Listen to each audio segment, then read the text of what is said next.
Welcome back to the channel. Let's get after it. Jeff Bezos has spent $42 million building a clock inside of a mountain that he says will outlast humanity. So what's the point of that? I don't know. Does he know that we could tell time before we had clocks? There's something weird with it, that's for sure. 110%. They dug this tunnel literally at the top of this mountain, and this thing is like stories tall with all these mechanisms. It's like the most accurate clock, and he says that it'll outlast humanity. It's weird. It makes no sense. Maybe it's like a time or something. Is Mormonism a cult?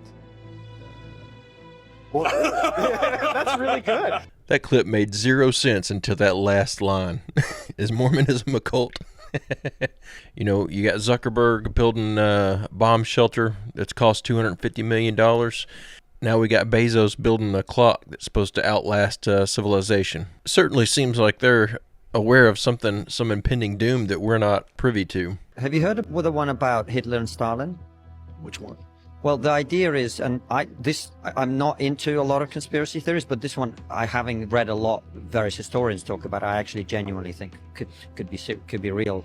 It's the idea that Stalin encouraged Hitler, supported him, which he did. I mean, they signed a non-aggression treaty. The Soviet Union funded Germany, sent them grain and all sorts of other things. The idea is that Stalin wanted Hitler to start a big European war, so that once he was all done, he could come in and sweep over the ashes, which makes a lot of sense, because the communist idea was you can't make this shit work unless everybody gets it. That was the idea of communism, right? You can't have communism in one country. You have to spread it around the world. And they thought, and they said this openly, the communists, that the best way to do that is to have a world war, and then you can spread the ideas as a result of that. God damn, people have always been crazy. Right. They've always been insane. Yeah. I didn't know that this was conspiracy or up for debate. I thought this was just common knowledge. Saw this story, Jeremy, but basically Ron DeSantis tried to take away Disney World's rights of self-governance, since they're pushing all the child grooming stuff lately. And Disney World came back and was like, not so fast. We only answer to the crown. And this is just almost hilarious if you know what's going on, because they would never ever admit this unless they were forced to in a situation like this. But they basically admitted, like, you don't have jurisdiction over us because we're owned by Britain. So for those of you who are, like, confused by this, apparently the land that Disney World is on is owned by the crown. And so since, like, 1960, Disney World has basically been a tax-free sovereign district, you know, exempt from taxes and anything to do with federal statutes. And they basically claim to just be like an apolitical charity. You know, Disney does a lot of charity work so that they can be tax exempt. Then they started pushing all this woke stuff, and so Ron DeSantis was like, all right, guys, you want to get involved in politics? Then let's do politics. We're going to take away your tax exempt status in Florida. But then Disney World came back and pulled out this clause from the British Bill of Rights, which is a royal clause that dates back to like 1692. And it says that essentially Britain has sovereignty over any territory of the crown until the last descendant of King Charles III has passed. You know, with everything that Disney's been doing here lately, adding all this woke stuff and ruining all these classic films in their remakes, I've completely quit supporting them. I'm not taking my kids to Disneyland. And you know, I've got 4 kids. We're the type of family that's their target demographic. You know, we vacation every year, but we're going to the mountains and stuff like that. We're not giving our money to anyone who is pushing all this woke crap. Now, after finding all this out, it's time for Disney to be shut down. They have no value anymore. They're just degrading our culture. In May of 1912 at Lake Delavan, Wisconsin, a lost race of giants was dug up at a burial mound site. The dig site was overseen by Beloit College and included more than 200 effigy mounds. Here's an article on May 3rd in the New York Times saying strange skeletons found, linking the large skeletons to a lost tribe that lived in Wisconsin. It's said that these skeletons had 6 fingers and 6 toes, just like in 2 Samuel 21 verse 20, which says in still another battle which took place at Gath, there was a huge man with 6 fingers on each hand and 6 toes on each foot, 24 in all, He was also descended from Rapha, or giants. In the news article, we see that someone from the State Historical Museum will investigate the discoveries within a few days. This happened at every giant burial site, in which case the giant bones were taken, never talked about again, or destroyed. I'm starting to feel like there's so much overwhelming evidence of giants that they have to be actively trying to hide them from us. It seems like every other video we've got more evidence, and it's not just like a story or an old wives' tale. It's documented in newspaper articles and backed up by multiple of eyewitness testimony. It's just fascinating. It would certainly be awesome if we discovered there was still some living out there. Although if they're cannibalistic by nature, I don't know if I'd want to be the one to discover them. Have you guys heard of this documentary? I don't particularly want to say it because I have a feeling it'd be taken down. But I didn't hear about this documentary until I heard about this woman here today. And of course, her story is crazy, just like all of those who write documentaries and talk about all of this stuff. So this woman went missing and was found that she took her own life after putting out a 10-part series on the fall of the... Yeah. Now, when I had found out about it, the first place I turned to, of course, was TikTok. And I put the fall of the... But of course, it tells me no results found. The phrase may be associated with behavior or content violates our guidelines. So her documentary violates their guidelines. So of course, it's not there. After some time on searching, couldn't find it on the web, couldn't find it on YouTube. I did find her documentary on Rumble. So on Rumble is a 10-part series of the fall. You know, this woman here went missing and was pronounced unaliving herself. It's what they do, right? She exposes the wizard behind the veil. This is what they do. But did you, I'm about to go watch this thing. I'm very curious as to what this person's life was taken for. Have you heard of it? Now, I don't know how much of this conspiracy is based in fact. I haven't done any digging on this. I did find the video. I put a link to it in the description, but click on it at your risk. I've not watched it. I don't know what I'm sending you into. Hey, if you're enjoying this video, I make a new one just like it every single day. It would be awesome if you'd hit that subscribe button and come back tomorrow to join me. There were great civilizations here that were in stages destroyed. They all write the same thing, that it didn't happen at one moment. Parts of these continents and areas were like wiped out because ocean levels were rapidly fluctuating and the earth was going through really huge changes. Volcanoes are going off everywhere, earthquakes. So the people of these subcontinents, the mystics in the secret societies all grouped together, and they went off to different parts of the world to recreate civilization because they knew, based on all the information they had, understanding the cycles of the zodiacs and the energy of the sun, the planets, they knew that there was going to be, and this is what they write about, a final set of tsunamis, tidal waves, that would destroy everything in the world. All of the ancient cultures that were on these continents would be destroyed.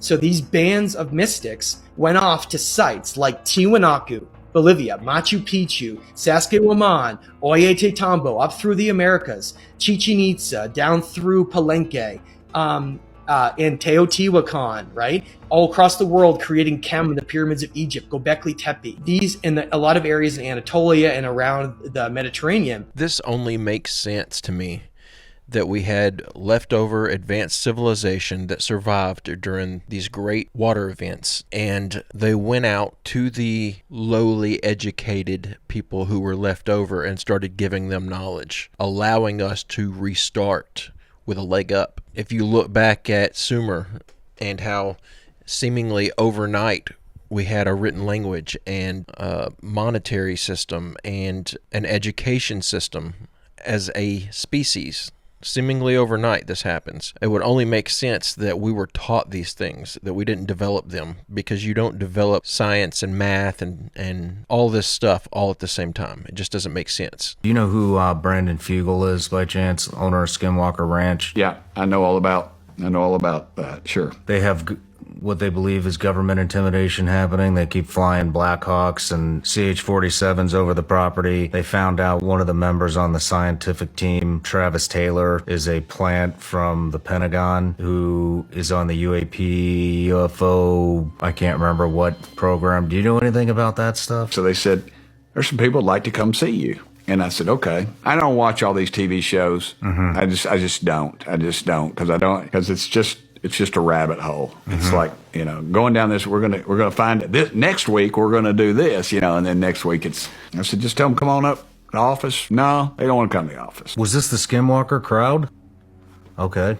So I'm at my house. It's a Saturday. They come in. I hit the gate button. They're inside, and they get out, and I look at them, and I go, "Dadgum, that's the guys from that TV show." I gave them all a Dr. Pepper, and we watched some stuff, and we talked about some stuff. There's a lot of competition within the UFO community, too. There's a lot of people selling books, and a lot of people have podcasts, and there's a lot of animosity between the groups. I see my job not as taking sides. I don't know what the truth is, really. I know there's something else out there. Man, I didn't know Travis was a plant. I used to watch the crap out of that show. I'm like a season behind. I'm gonna have to get caught up now. Anyone else think it was funny how the congressman there says, I don't watch all these TV shows, and then he talks about meeting them like, oh wow, that's the guys from TV. Man, so what is it? Are you a super fan, or do you not watch the show? These congressmen, man, they just can't stop themselves from lying. So I don't think the Roman Empire fell. I think it became a church. I think the Rome fell, but the Roman Empire became the church. Where's all the money from the Roman Empire? The Vatican. In the basement of the Vatican, is where it is, yeah. Roman Empire became a church. British Empire became a bank. Ooh. So we gave our empire back. He said, oh yeah, sorry, sorry about that. You can have that back. We gave, you know, Saudi Arabia back and all these other places that we'd sort of, we'd taken the resources. And then they had their own money. And then we went, oh, well, what are you doing with that money? Because we've got this thing called the City of London. I tell you what, it's your money, but we're going to hold it. We'll have it over here. Is that okay? Yeah, fine, great. If you're not aware of what Jimmy Carr is speaking about right there, then you have a lot of digging to do. There's a lot of truth to what he's saying, and let's just say it will really open your eyes digging through that rabbit hole on how things are run and how shady it all is. And now it's time for a little update on the Fruit of the Loom girl. And she's gone even harder. Record this in case it gets taken down because I found what Fruit of the Loom is trying to hide. In 1973, Fruit of the Loom was responsible for one of the largest chemical poisonings that's ever happened in the Western world. The Loom essentially contaminated the food in the entire state of Michigan, and over 9 million people were affected. The side effects of this exposure included birth defects, cancer, thyroid problems, and fertility issues. Even today, almost 50 years later, 60% of Michigan residents who were tested for this toxin tested far above the national average. This toxin is carried in fat. Mothers are passing it down through breast milk, so this is becoming a multi-generational issue, and they don't know how long it will be passed down. But how did Fruit of the Loom take responsibility for this? They did not. Instead, Warren Buffett bought Fruit of the Loom so that all legal responsibility to pay for the cleanup would be avoided. Actually, what happened is Fruit of the Loom settled for $43 million before selling the company for $800 million, during which they were able to push off the $1 billion cost of cleanup onto taxpayers. Everyone involved made hundreds of millions of dollars from this catastrophe, walked away without any responsibility, and now we're the ones paying for the cleanup. Settlement came to a close in 2002, which is very suspicious to me because that's right around the time people say they stopped seeing the cornucopia on their clothing, so I don't know if that was part of the rebranding, but at this point, I'm not really concerned about the cornucopia. I can make so many videos with all the information I found. I've also looked into a couple other companies who it seems like their Mandela effects might also be the result of rebranding due to lawsuits. So she starts off trying to get Fruit of the Loom to admit to a Mandela effect, to admit that they altered their logo. And now she's gone so deep down the rabbit hole, she's trying to get them put out of business. I love it. Ever wondered why the Freemason logo is a square and compass? Watch this Freemason draw where we really live. Draws the geometric shape of an oblate spheroid. We can see how he separates the oblate spheroid with a disc that has a hole in the center. Then, below, he draws a circle, immediately paints it completely black.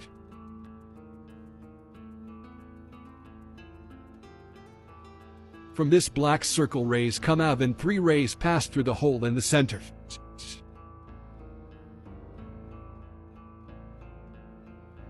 Below he writes, what of the possible meanings of this black circle may be the black sun? He draws reliefs on the edge of the hole and writes North Pole.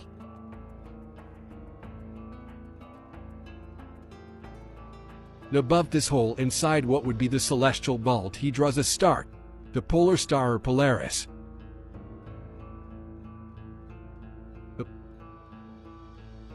He marks 2 points and connects them in a circle and writes equator.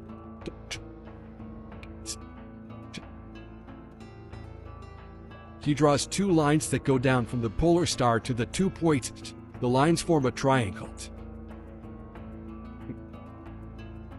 He highlights 2 of the rays coming out of the black sun and also forms a triangle with vice versa. And he writes, as above, so below. It's one of the 7 principles of Hermes Trismegistus. It appears on the emerald tablet and then in the Kabbalah.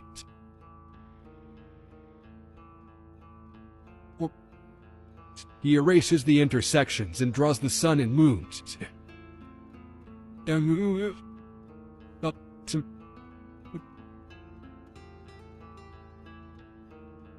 And he makes a gesture of rotation.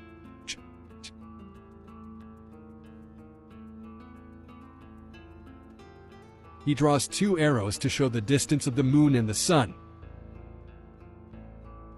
Though they're 3,300 miles or 5,310 kilometers away.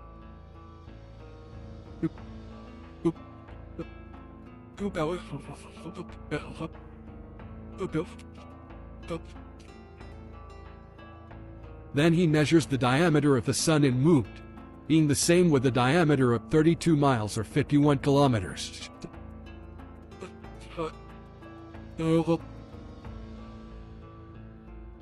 He draws continents on the surface and on the other side as well.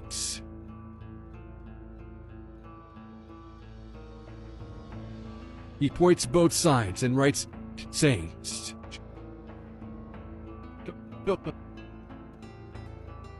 below he writes Summerland.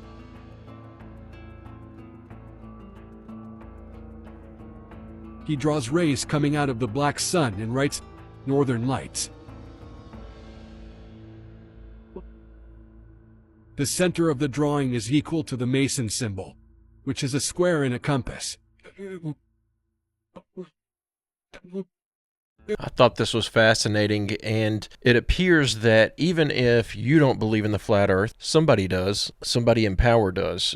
And this, I thought this was fascinating because that's what it looks like. It looks like their logo is based on a flat earth model. Makes you think. Maui, he's in Maui because we are standing for the people, and he's got some amazing information. So what do you want to share with us about visiting Maui for the last 2 weeks? Well, I noticed that there's some like videos going around the internet of some interesting bodies, notably like the cat that's like left standing up, and then the dog that's in the street, and also like the people laying on the road too, one of them with the special kind of like hairstyle, and I don't really know if we're going to get many bodies to be able to analyze what's going on, but I was able to get something from ground zero. Because he was in ground zero for how long? 2 weeks. And this right here is a toad that is petrified or mummified in mid-leap. So you can see the angle of it. It's not squatting down. It's very symmetrical in every way that it is, and you can see those legs just jumping.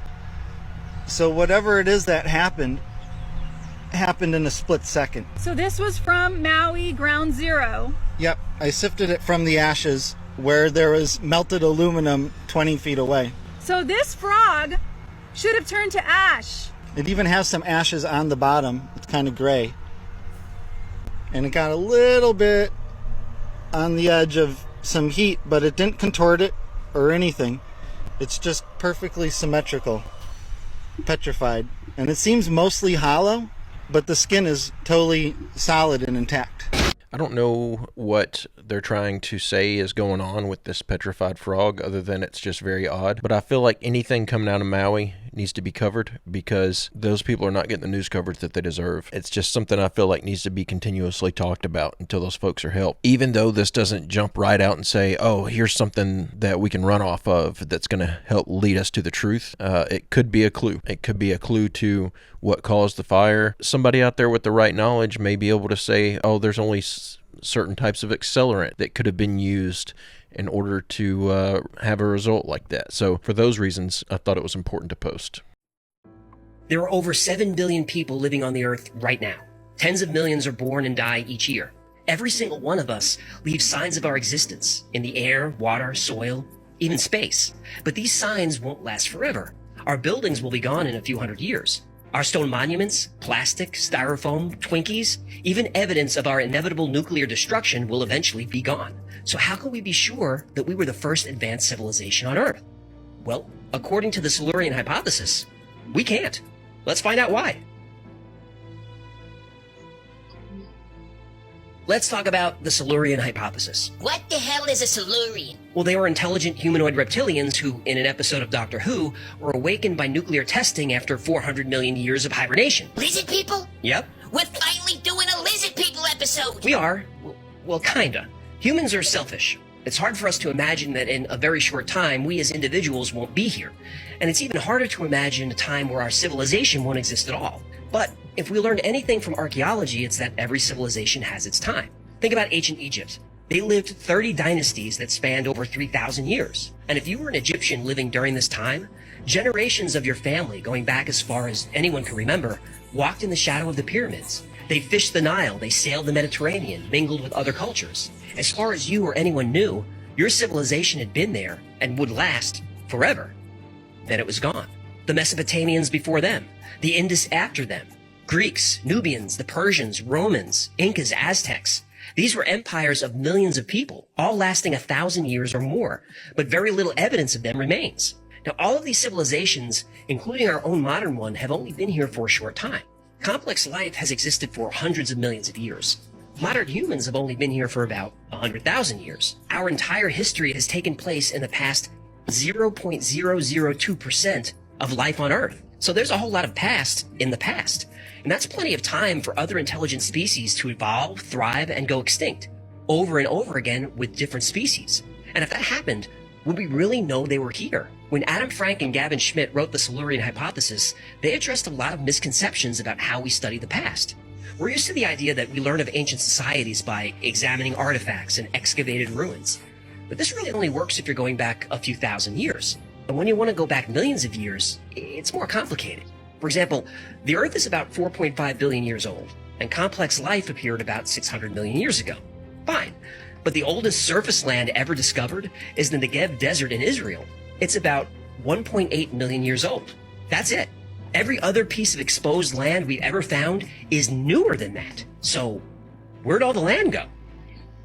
The more I watch stuff like this, the more I'm convinced there's just no way we're the first intelligent species that's been here. Too much time has passed. We found too much archaeological stuff we can't explain. There's too many ancient buildings and stuff that we still can't recreate to this day. Not only has there been previous advanced civilizations, but I believe there's been advanced civilizations that were far more advanced than we are now. And I think we'll be long gone before we even reach that point. Not saying that because I'm black-pilled or nothing. I think we'll have another natural disaster or something. Something will wipe us out. I don't think that this time around that we played our cards very well. I don't think, as we should be, we're not that smart as a species. There's too much fighting and cultural degradation and stuff going on. If we were smarter, maybe we could figure out how to save the world in case of a natural disaster or something, but we're just too busy fighting with each other. All new at 10, a small You be the business owner judge. says he may Listen have up. shut down because his credit card processing company is holding thousands of his dollars. Newberry has used it a lot. I'd say you probably at least 100,000 in 2 years. He's had no complaints. Then last month, he tried to buy parts and his card was declined. He checked his account. It said pending. I quit adding it up after 7,000. I'm like, well, no wonder I don't have any money. Square has my money. Square told Newberry they were holding his money because of a chargeback and his large volume of transactions. I feel defrauded. They took over $2,500. They won't release it. They won't give me the money. I've tried to call them, contact them. Well, the owners of a Toronto coffee stand who turned to a new technology to help with their business says that decision has cost them thousands of dollars. Now, that technology is called Square. This Square just seems so easy, and it's not. After running $2,500 in legal fees for a criminal suspect, Square squawked. They've taken my money and they're holding it for 90 days. For what reason? In an email, Square called the charges high-risk activity. They closed the account and are holding the money for 90 days. You know, I've heard the same thing going on with Zelle before. People sending money and it not making it, and people getting stranded over it. Just because Zelle thought it was a some suspicious activity. But y'all really shouldn't be using all these apps and stuff to transfer funds and stuff like this anyway, because now the government's tracking you. Every $600 purchase that you make on one of these apps, it gets reported to the government. Start doing everything in cash while you still can. So I know the date of when all this is to take place, because this movie left all the key dates. See, when the movie first starts out, you have a sunrise that is taking place. And then the movie shows this. Now, a lot of people sit here and they watch this and they think that it's a solar eclipse that's happening before your eyes. And no, that is not the case.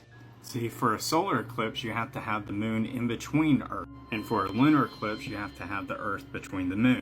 Which, as you see, you are on the moon and you are looking at Earth with the sun behind it. So yes, that is a lunar eclipse. So you're going to sit here and say, well, Ward Deadpool, there is a lot of lunar eclipses that are due to happen in the next 10 years. Which one is it going to be? And that's where this bad boy comes into play that's at the end of the movie. And there's the date. And here's the message that comes up saying that we've been under attack, there's elevated you-know-what, and again, there's the date. So here you have it, September 18th, 2024 is when a lunar eclipse is to take place, and that message comes out on September 17th, 2024. Now, I would like someone who has a little bit of experience with ham radio to tell me what those numbers are and everything. I know a little bit, and by the way, this number reads out 6.917.850. See, I'm familiar with going up into these channels and the significance of it being like the no man's land. So I'm looking for a little bit of guidance on that. So if you know someone that does ham radio that can help me a little further, then awesome. Because I may be saying something that's correct here with that the 40 meters, which is where the 7,000 to 7,300 goes to, is to Somalia. Which is that area which their language deals with Arabic. Which was the leaflets that were dropped behind that have that message behind there. Yeah, and I showed you what it said. But like I said, I need someone who has ham radio experience to tell me a little bit more about if I'm in the wrong direction or the right direction. Thanks everyone, take care, God bless. And do with that video what you will. We may have about 9 months left. I thought that was interesting because these videos all seem to be warning us of something, and the fact that the Obamas helped produce this and that they played a very active role apparently in the production of the movie. It's basically mapping out the end of things. I don't know, all that stuff lining up. It looks like someone did their research and found out, okay, when is this date gonna be? It almost looks like it's planned. It was planned for that movie and put into action, so good luck. I guess we'll see if I'm posting videos still in 9 months from now or if the internet's shut down. Well, that's the end of this video, guys. I hope you enjoyed the clips I put together. I really enjoyed these. Some very interesting stuff in there today. I don't know if you could tell, but I'm not sick anymore. I feel great today. We did pass over the 15,000 subscribers before I actually got the video posted. You guys pushed me over 15,000, so thank you for that. I really appreciate it. We're sitting at like 15,600 and something right now. It's crazy. I will see you guys tomorrow in the next video. I hope you have a great, safe day. I will see you tomorrow.